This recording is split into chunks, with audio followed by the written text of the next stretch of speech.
Don't forget, like, share, subscribe, and hit that bell. You know it makes sense? Come on, you irons.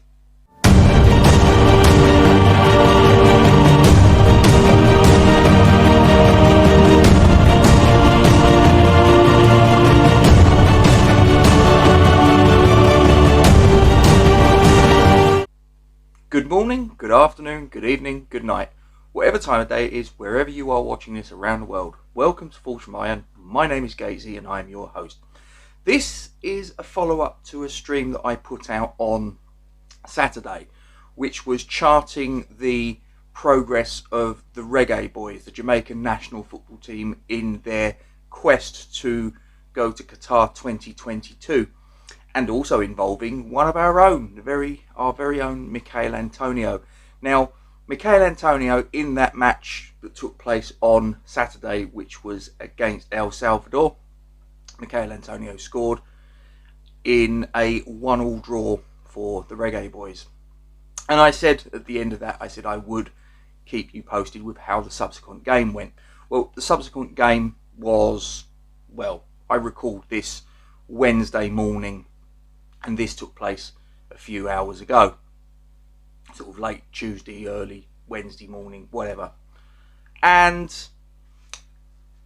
whether it was a positive result or not, I don't know. I mean, I said on the Saturday stream that I thought a point wouldn't be a bad result against the United States, who, as they took to the pitch, were the team that were top of the CONCACAF qualification process. And that was exactly what happened, and I'll get into the details of the match in a bit. It was a decent point, that's true. However, the team that they're trying to catch, which, as I said on the Saturday stream, was Panama in fourth place, so that Jamaica could get a place on the playoffs at the very least. Panama won 2-1, so they've gained an extra 2 points on Jamaica, despite the fact they got a very, very creditable draw against the United States. But it could have been more, but we'll get into that. So the 11th minute, and the United States took the lead, and the goal scorer was Timothy Weah. Now, people that are probably about my age, there or thereabouts, will remember the name Weah, George Weah, who's currently, he's actually the president of Liberia, would you believe? He's gone into a political career, and he's now his nation's leader. He's their president. Quite incredible. Timothy Weah is George Weah's son. He was born in the United States, and the interesting thing about this, I was doing some reading, and Timothy Weah, his mother is actually Jamaican. So Timothy Weah could have played for the United States, the country of his birth. He could have played for Liberia, the country that his father was, he played for. And he could have actually played for the team he was playing against last night, which was obviously Jamaica. A real sort of like choice of, who do you represent? In another life, he might have chosen to sort of go to Jamaica, and he might have been playing for Jamaica last night. But no, he was playing against Jamaica. Timothy Weah scored the opening goal on 11 minutes to put the United States 1-0 up. And he played a nice little 1-2 just outside the penalty box with the United States striker Ricardo Pepe. And he drove into the box. He had Bobby De Cordova-Reid for company, but once he's in the box, it's quite difficult for him to put in a sort of like a sliding challenge or anything, because you know that it's probably going to be, the referee's going to point to the spot. So, and fundamentally, Bobby De Cordova-Reid, he's not a defender, so, could he have done better? Maybe, but, he drives into the penalty box, Timothy Weah, and he unleashes I believe it was a left footer, if I'm from memory. I'll put the links to the goals in the description below, and you can have a look for yourself. Puts the United States 1-0 up, and now it's a bit of an uphill climb for the Reggae Boyz. But 11 minutes later, 22nd minute, Michail Antonio scores his second goal in 3 caps. And what a goal. And I read an interesting little fact, because this was a strike from 30 yards, fully 30 yards. He hit it and it went like an absolute rocket. Flew past the goalkeeper, the Manchester City goalkeeper, Zach Steffen, who was in goal for the United States, had no chance of getting it. And the piece that I read to sort of do a little bit of research for this, said that in 54 goals for club and for country, that was his first goal from outside the penalty box. I was astonished. I didn't realise. I had no idea. But in all his goals for club and country, West Ham and Jamaica, he's never scored a goal from outside the penalty box until this one. And what a goal. Absolutely what a goal. Well, I suppose if you're only going to get 1 in 54 from outside the box, then you make it a spectacular one when you get it. And it was. He absolutely lashed it. Flew past Steffen.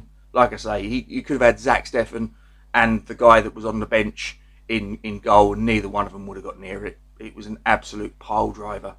Now, when you look at the stats and at the conclusion of the match, and it paints a bit of a picture. It sort of says that United States were the superior team in terms of general play, in terms of possession, in terms of their passing, corners, yada yada yada. So it says, and this was similar to the El Salvador game, that all the stats seem to point towards the other team as being the team on top. Yet Jamaica, just their resilience and their determination to just stay in the game, kept it at 1-1.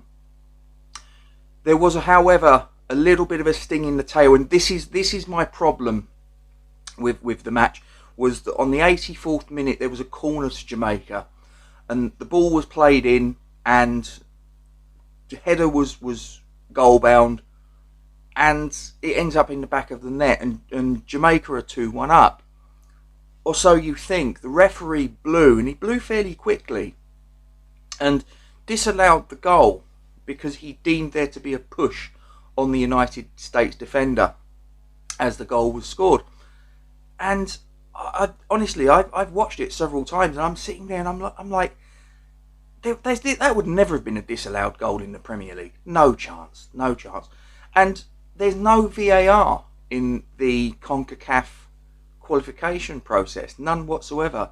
And I think if there had been VAR, and I know a lot of people moan about VAR, but I think this is a case where it actually would have been beneficial, because for me, and like I say, I've watched it several times, and I'm just like, that's not a foul, absolutely not a foul. Again, I'll put the link for this disallowed goal as well as the goals for Timothy Weah and Michail Antonio. I'll put them in the description below, and you can click on it and have a look for yourself.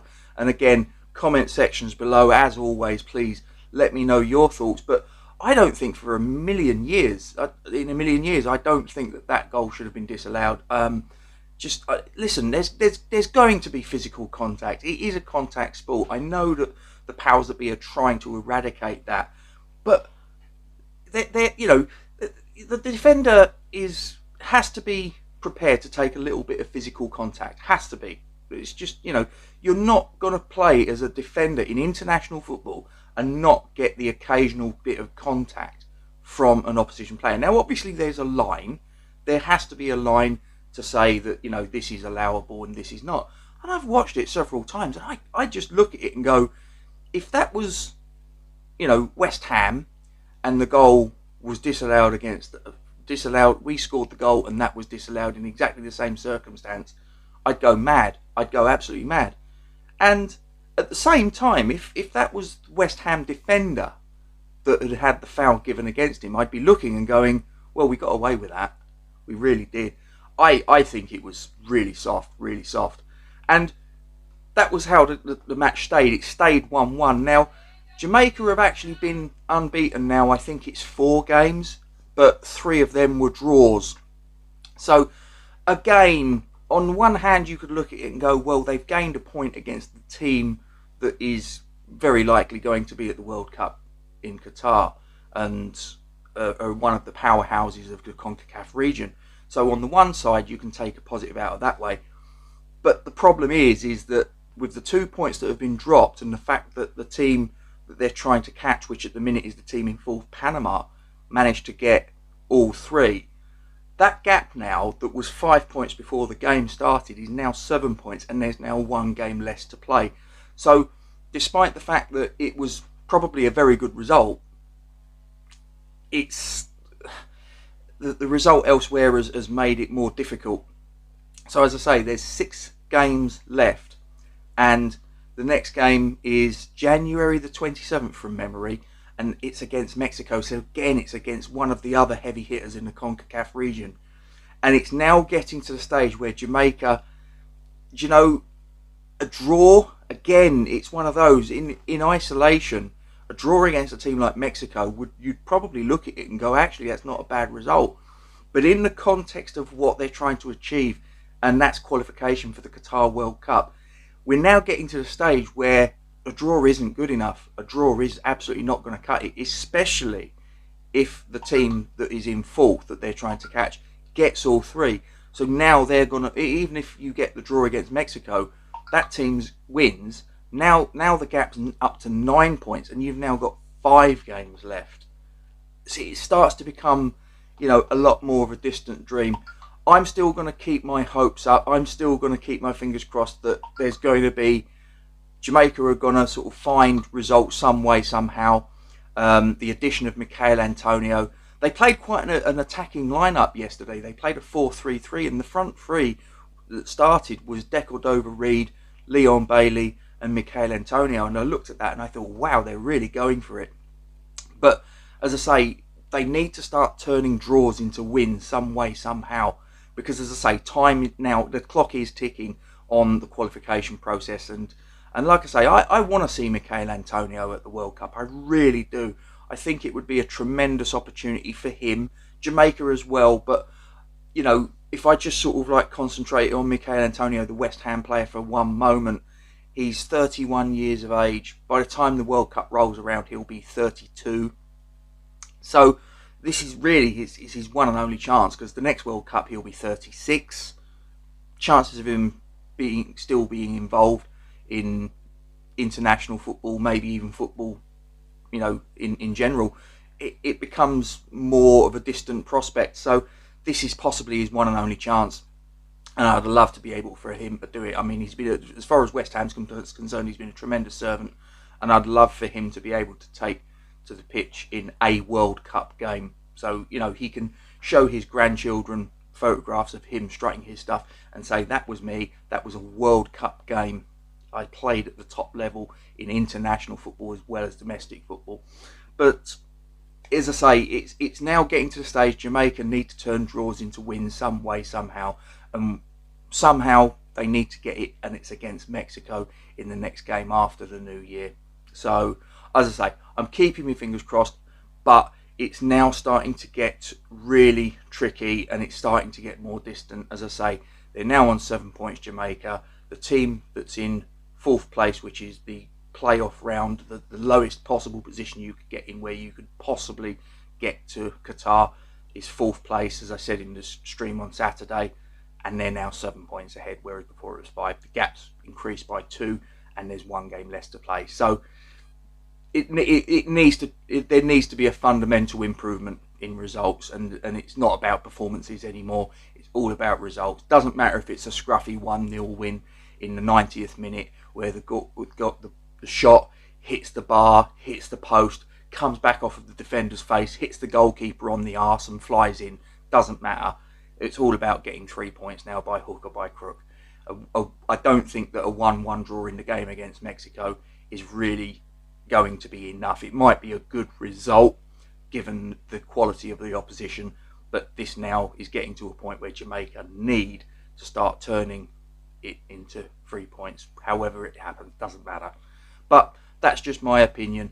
The other interesting thing, just before I sort of wrap it up, on the back of that last stream, there was a lot of people that were saying that they believe that the coach needs to go, Theodore Whitmore. Now, I asked the question, and I'm going to ask it again, who realistically at this stage of the qualification process could Jamaica put into that position right now that would be able to do a better job?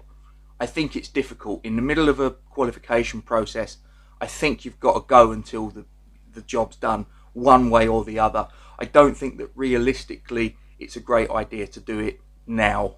That's just my opinion. But if there's someone that you think that realistically Jamaica could attract and would be able to do a better job than the guy that's in harness at the minute, I'd be really interested to hear it. Comment section is below as always. Get stuck into it. And as usual, guys, please don't forget to drop a like on the stream, subscribe to the channel, hit the bell icon, and share this onto your social media platforms to keep our message spreading out there on YouTube. Thanks for watching. Stay safe. Don't forget, guys, come on, you Irons.